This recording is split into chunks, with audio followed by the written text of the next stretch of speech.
Hello princesses! Today I'm going to be doing a get ready with me with the ultra cute Eglips Barbie collection.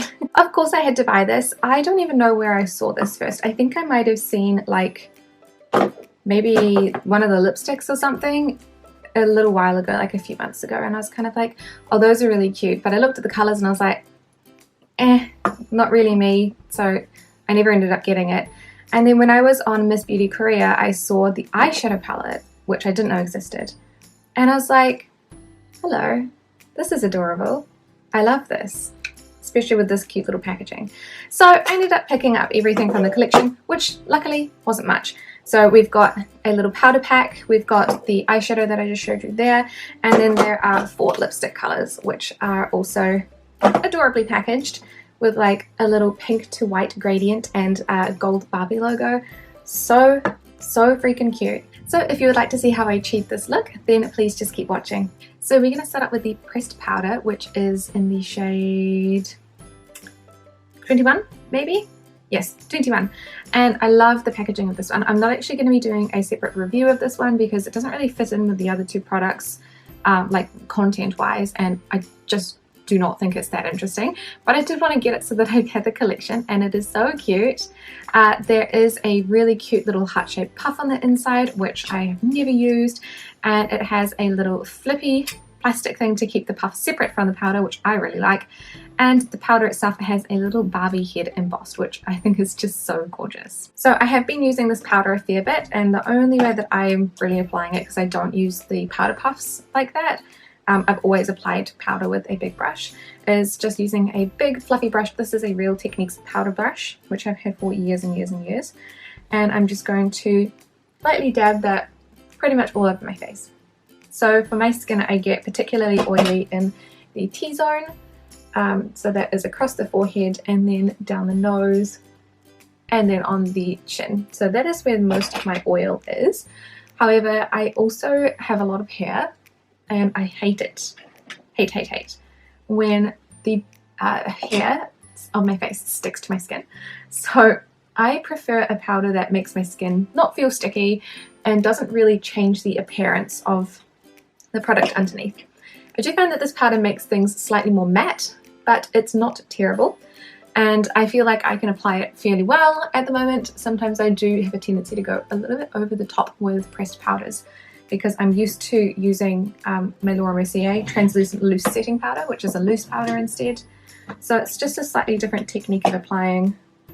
Like, I know exactly how much powder I need to pick up from the Laura Mercier, and I don't from pressed powders, but I like to go by touch. So if my skin feels not sticky and it looks nice and covered and even, then we are good to go. So while this is not a necessity for many people, I do think that it genuinely is a really lovely product. It works well, it's powder, it sets my skin. It doesn't last any longer than the Laura Mercier. I did a wear test where I did 1/2 on each, but it does look good. So I really like this. If you like the Barbie collection and you want powder, then I'd totally recommend it. If it's not something that you need right now, or you don't like pressed powders or something like that, then obviously give that one a skip. Okay, so now we're moving on to eyes, because the collection came with the cutest little eyeshadow palette, which also, I know I'm really close to the camera and you can't see, but I'll show you like how small it is. It's tiny, it's teeny tiny, and I love that. So we're going to be doing this cute little pink look today. It's not too bright, which is surprising because this looks super bright. So as a classic Becca eye, we're going to be using this throughout the crease. This in the outer third. I actually brought this up into the crease a bit more as well, just to give it a bit more color, because this pink is very light. And then we're going to be using this as sparkly glitter on the inner section, and then blending it slightly out into the outer third as well. So I'm going to use the same brushes, and this is a great mirror as well. So my first brush I'm using is a Zoeva 228 Luxe Crease brush. I'm picking up that light color, which I think is called, it's called Charming Pink. Why does it take me so long? In my brain, for some reason, whenever I look at, because there are words on the back, obviously that's what I'm reading here. Whenever I look at them, I'm like, which side belongs to which? And it's obviously in the picture, the left one belongs with the left palette, with the left color. But for some reason, my brain is like, but what if you're wrong? What if it's the other way around? And there's no way that it's going to be the other way around, because it doesn't make any sense. But still, every time I do it, my brain is like, but what if it's the other way around? Why does it do that? Why does it second guess itself when reading the back of a palette shade name? Who knows? I'm going to bring this underneath the eye slightly as well. So these colours are, they look quite bright in the palette, but they are quite sort of, I guess it looks pretty true to colour on video as well. For me, I thought this was going to be a bit pinker, but honestly, it's a really beautiful pink, sort of like neutral crease for me, so it works perfectly. Then I'm going to be using the same brush with that darker pink, which actually isn't so scary. So that is how the darker pink is looking there. It's not too bad. So I'm going to be kind of like tracing my steps over. So I'm going to bring just a little bit of it into the crease. So I'm not going to go all the way in there, which needs to be blended out, yup.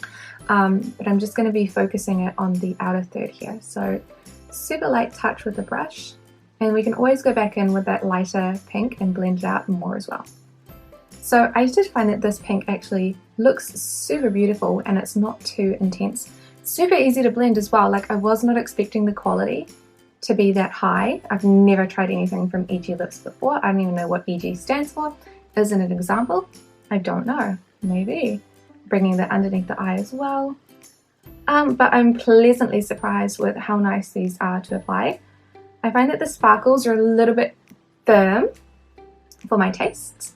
It's hard to use the sparkles with a brush, but the mattes, which are the important part really, because I can use my fingertips for the sparkle, the mattes are just so easy to blend. So I'm just going back in with the lighter pink here, tidying up the edges, cleaning the brush off a little bit using a brush cleaner like this. And then I'm just going to tidy up this inner corner because it looks quite unblended on camera. Looks fine in real life, but yeah. I feel like I can't go too far in here, otherwise I look like too shadowy. So sometimes I just go in with my fingertip and kind of like blend it out that way. Alright, so that's the basis there. Then what I'm going to do is use my finger with this. It's a really firm, dry feeling glitter, but it is really beautiful. I find that, like, in terms of glitters, hasn't got the most amazing color payoff for sure. So like, I wouldn't say that the glitters are the star of the show, even though look how pretty that is.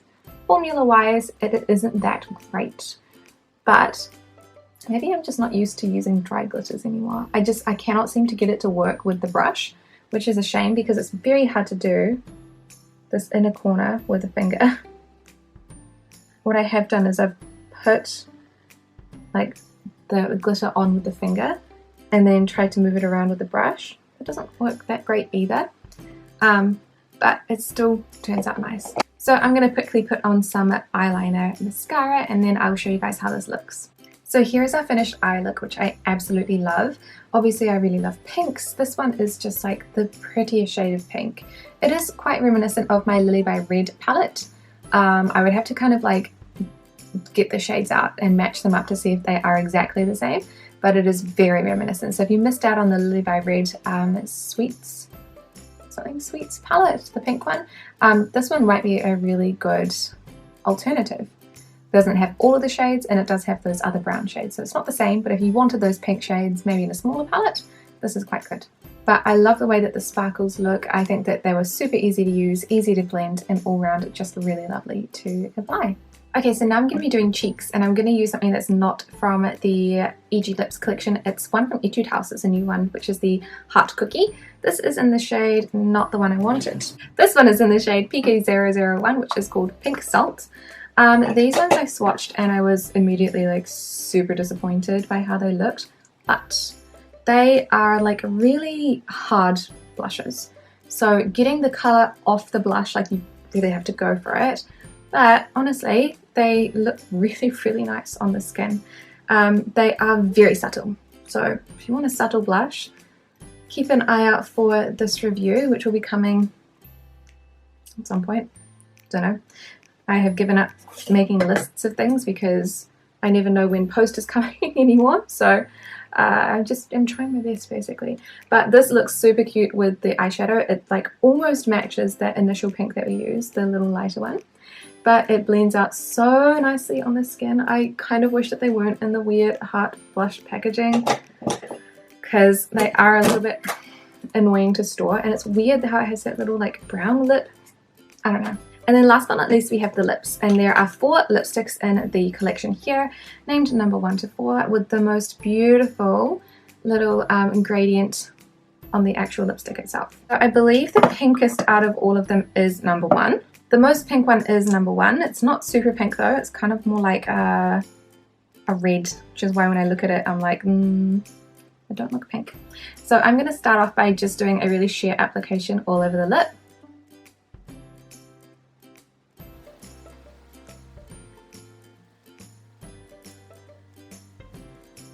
Which gives us this kind of like baby pink here, which I think is very, very pretty. I'm going to apply just a little bit more on the inner part to give it a bit of depth and gradient.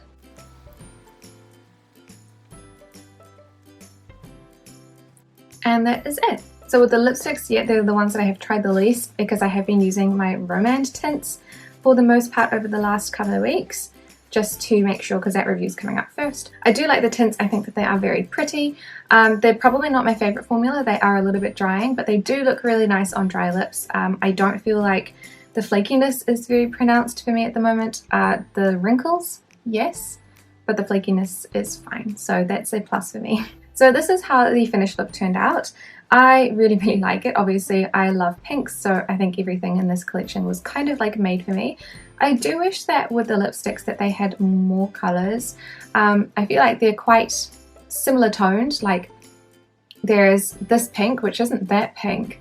Then there's like an orangey red, and then there's kind of like a bricky red, and then there's like a bricky brown. And they just kind of look a bit of the same, which is, again, like, I mean, there's some kind of variation, but for Barbie, wouldn't you have thought that they did like a Barbie pink, like a strawberry pink or a light pink, rather than these colors? It seems strange, but again, I didn't make their collection, and they don't really suit this much of the eyeshadow palette either, which is strange. I guess the 2 brownie reds would go with the brown shades, but that orangey red doesn't go. Oh, I guess it goes with anything goes with brown though. Like there's nothing really in the palette that really matches up to this lipstick. Maybe I'm just being too picky, but if I put a full application of this lipstick on, it doesn't look like this pink, it looks red. I'm just complaining now. But I love the eyeshadow. I think that it is beautiful. I enjoy the powder. I think that it's fine, and I like the lipsticks as well. But I think that for me personally, the packaging is like the best part. So if you're a fan of the packaging, the products inside are really good as well. But yeah, I think that for most people, they're going to be buying it for the ultra cute, beautiful packaging. Like, oh, this is the eyeshadow palette. Isn't it adorable? It's so teeny tiny. Like, I have little hands. it's very small. But yeah, so thank you guys so much for watching this video, and I will see you in the next one. Bye!